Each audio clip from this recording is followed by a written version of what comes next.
Hello दोस्तों, नमस्कार। एक बार फिर से आपका स्वागत करते हैं डीएनएस भारत न्यूज में। आज हम बात करने वाले हैं भोजपुरी की ताज़ा तरीन खबरों की। जी हाँ दोस्तों, खेसारी लाल यादव के फैंस तो मानो उनके गानों की ताक में बैठे रहते हैं।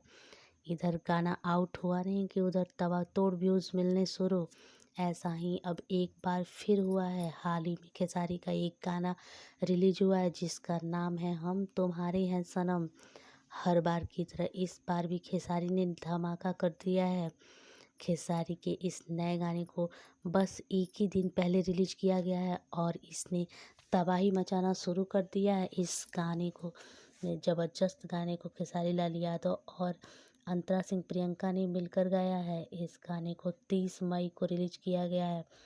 इसके बोल लिखे हैं चंदन यदुवंशी ने, जबकि गाने को म्यूजिक छोटू राउत का है। इस गाने में खेसारी के साथ एक्ट्रेस तौसी द्विवेदी की जोड़ी बनाई गई है, जो वीडियो में बेहद ग्लैमरस लग रही हैं।